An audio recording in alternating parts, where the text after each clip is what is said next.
ইরানের true promise 4 প্রতিশোধমূলক অভিযানের প্রথম 2 দিনে 650 জনেরও বেশি মার্কিন সামরিক সদস্য হতাহত হয়েছে বলে দাবি করেছে ইসলামী বিপ্লবী গার্ড। মঙ্গলবার আইআরজিসির মুখপাত্র brigadier general Ali Mohammad mine জানান, মধ্যপ্রাচ্য জুড়ে অবস্থিত মার্কিন ঘাঁটি এবং যুদ্ধজাহাজ লক্ষ্য করে বিধ্বংসী হামলা চালানো হয়েছে। ইরানের ক্ষেপণাস্ত্র উৎক্ষেপণের মুখে মার্কিন বিমানবাহী রণতরী ইউএস আব্রাহাম লিঙ্কন ইরানি উপকূলীয় জলসীমা ছেড়ে পালিয়ে যেতে বাধ্য হয়েছে। জেনারেল নাইনি দাবি করেন, পারস্য উপকূলীয় অঞ্চলে মার্কিন সামরিক স্থাপনাগুলোর ব্যাপক ক্ষয়ক্ষতি হয়েছে। তিনি উল্লেখ করেন, যুদ্ধের প্রথম 2 দিনে 650 জন মার্কিন সেনা হতাহত হলেও যুক্তরাষ্ট্র স্বাভাবিকভাবেই এই ক্ষয়ক্ষতির বিষয়টি গোপন করার চেষ্টা করছে। তবে ইরানি গোয়েন্দা সংস্থা এবং যুদ্ধক্ষেত্রের নির্ভুল রিপোর্ট অনুযায়ী এই সংখ্যা নিশ্চিত করা হয়েছে। বিশেষ করে বাহরাইনের মার্কিন নৌবাহিনীর 5ম ফ্লিটের সদর দপ্তরে বারবার হামলা চালানো হয়েছে। এর মধ্যে একটি নির্দিষ্ট স্থাপনায় হামলায় প্রায় 160 জন মার্কিন কর্মী হতাহত হয়েছে বলে ইরান দাবি করেছে। এছাড়া ইরানি নৌবাহিনীর ক্ষেপণাস্ত্রের আঘাতে একটি মার্কিন যুদ্ধজাহাজ মারাত্মকভাবে ক্ষতিগ্রস্ত হয়েছে। বিবৃতিতে আরও জানানো হয়, দক্ষিণ পূর্ব ইরানের চাবাহার উপকূল থেকে প্রায় 250 থেকে 300 কিলোমিটার দূরে অবস্থানরত ইউএস আব্রাহাম লিঙ্কন লক্ষ্য করে 4টি ক্রুজ ক্ষেপণাস্ত্র নিক্ষেপ করে ইরানি নৌবাহিনী। এই হামলার পরপরই রণতরীটি ভারত মহাসাগরের দক্ষিণ পূর্ব দিকে পিছু হটতে শুরু করে।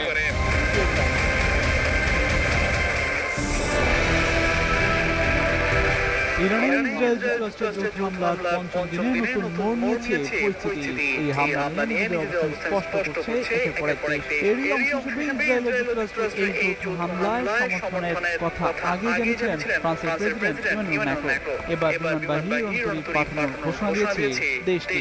মঙ্গলবার এমন তথ্য দিয়ে একটি প্রতিবেদন প্রকাশ করে কাতার ভিত্তিক সংবাদ মাধ্যম আল জাজিরা। সেখানে বলা হয়, কাতার, কুয়েত, আমিরাত, জর্ডান ও ইরাককে সহায়তা দিতে ভূমধ্যসাগরের রণতরী পাঠাচ্ছে ফ্রান্স। দেশটির প্রেসিডেন্ট ইমানুয়েল ম্যাক্রো মঙ্গলবার জানিয়েছেন, এসব দেশের সঙ্গে তাদের প্রতিরক্ষা চুক্তি আছে, এখন তারা দেশগুলোর পাশে দাঁড়াবেন। ম্যাক্রো নিশ্চিত করেছেন, তারা তাদের সবচেয়ে গুরুত্বপূর্ণ রণতরী গুলকে ভূমধ্যসাগরে পাঠাচ্ছেন। ফরাসি প্রেসিডেন্ট আরও জানিয়েছেন, গত কয়েক ঘন্টার মধ্যে তারা রাফাল যুদ্ধবিমান, আকাশ প্রতিরক্ষা ব্যবস্থা ও এয়ার রাডার পাঠিয়েছেন। এগুলো ইরানি মিসাইল ও ড্রোন বিপর্যস্ত করতে কাজে লাগানো হবে।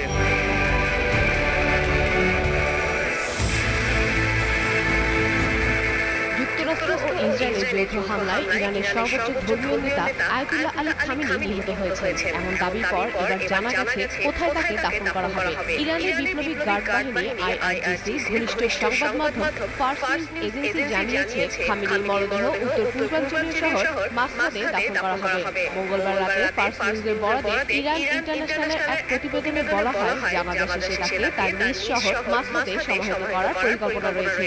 একই সঙ্গে রাজধানী তেহরানে বড় পরিসরে গণশোক ও স্মরণ অনুষ্ঠান আয়োজনের প্রস্তুতিও নেওয়া হচ্ছে।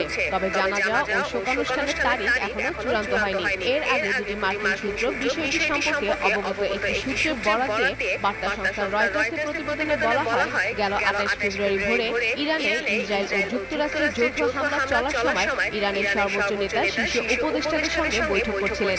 ইসরায়েলি কর্মকর্তাদের দাবি, ওই হামলায় তার কয়েকজন ঘনিষ্ঠ সহযোগীও নিহত হন। তবে এ বিষয়ে ইরান সরকারের পক্ষ থেকে এখনো আনুষ্ঠানিক কোনো বক্তব্য দেওয়া হয়নি। নানা জল্পনা কল্পনার পর অবশেষে পূরণ হলো ইরানের সর্বোচ্চ নেতার আসন। নতুন সর্বোচ্চ নেতা ঘোষণা করেছে তেহরান। এবার আয়াতুল্লাহ আলী খামেনি আসনে বসতে দেখা যাবে তার ছেলে মোস্তফা খামেনিকে। আয়াতুল্লাহ আলী খামেনির মৃত্যুর পর বিপ্লবী গার্ড বাহিনীর প্রভাব ও চাপে অ্যাসেম্বলি অফ এক্সপার্ট তাকে এই পদে নির্বাচিত করেছে। দীর্ঘ সময় ধরে পর্দার আড়ালে থেকে ইরানের ক্ষমতার কেন্দ্রবিন্দুতে সক্রিয় থাকা মোস্তফা খামেনি এখন দেশটির সর্বোচ্চ রাষ্ট্রীয় ও ধর্মীয় প্রধান। 1969 সালে 8 সেপ্টেম্বর ইরানের মাশহাদ শহরে এক ধর্মীয় পরিবারে জন্ম নেওয়া মোস্তফা ইরানের দ্বিতীয় সর্বোচ্চ নেতা আলী খামেনির ছেলে। 1987 সালে মাধ্যমিক শিক্ষা শেষ করার পরপরই তিনি আইআরজিসিতে যোগ দেন এবং ইরাক যুদ্ধের শেষ পর্যায়ে অংশগ্রহণ করেন। 90-এর দশকের শেষের দিকে তিনি কোম শহরের সেমিনারিতে উচ্চতর ধর্মীয় শিক্ষা গ্রহণ করেন এবং সেখানে শিক্ষকতা করেন। মোস্তফা খামেনি মূলত office of the supreme leader বিষয় এর একজন প্রভাবশালী নিয়ন্ত্রক হিসেবে পরিচিত। বাবার দপ্তরে কাজ করার সুবাদে তিনি সামরিক ও রাজনৈতিক ক্ষেত্রে শক্তিশালী যোগাযোগ করে তোলেন।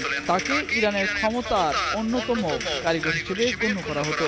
বর্তমানে 56 বছর বয়সী মোস্তফা খামেনি এমন এক সময় দায়িত্ব নিলেন যখন ইরান গভীর ভূরাজনৈতিক সংকটের মধ্যে যাচ্ছে।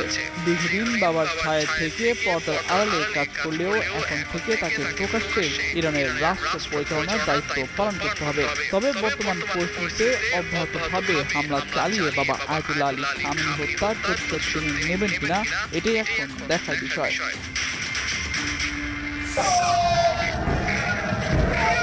দখলদার ইসরায়েলের সঙ্গে যৌথভাবে ইরানে হামলা চালিয়ে খুশমেজাজে থাকতে পারছেন না মার্কিন প্রেসিডেন্ট ডোনাল্ড ট্রাম্প। একের পর এক আসছে দুঃসংবাদ। কখনো পাচ্ছেন নিজের সৈন্যদের মৃত্যু খবর, আবার কখনো পান যুদ্ধ বিমান হারানোর খবর। নতুন করে তার সেনাবাহিনীর ক্ষেপণাস্ত্রের ভান্ডার ফিরে আসছে বলে খবর ছড়িয়ে পড়েছে। বিষয়টি নিয়ে উদ্বেগ উৎকণ্ঠার মধ্যে মার্কিন প্রেসিডেন্টের জন্য আরেক আসন্ন বিপদের কথা জানিয়েছেন ট্রাম্পের সাবেক নিরাপত্তা উপদেষ্টা জন বোল্টন। সাবেক মার্কিন কর্মকর্তা বোল্টন ট্রাম্পকে দেশের স্বার্থে এই যুদ্ধের যৌক্তিকতা তুলে ধরার আহ্বান জানিয়েছেন। ট্রাম্পের সাবেক নিরাপত্তা উপদেষ্টা ও জাতিসংঘে নিযুক্ত সাবেক রাষ্ট্রদূত বোল্টন বলেছেন, এই যুদ্ধ কেন মার্কিন জনগণের স্বার্থে, ট্রাম্পকে অবশ্যই তা জোরালোভাবে উপস্থাপন করতে হবে।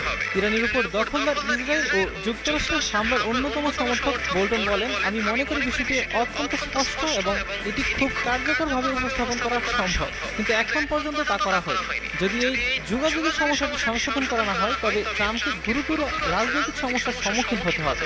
এই কূটনীতিক বলেন, ইরানের শাসন ব্যবস্থায় পরিবর্তন দেখার লক্ষ্যটি ইসরায়েল ও যুক্তরাষ্ট্র উভয়েরই অভিন্ন। এক্ষেত্রে ওয়াশিংটন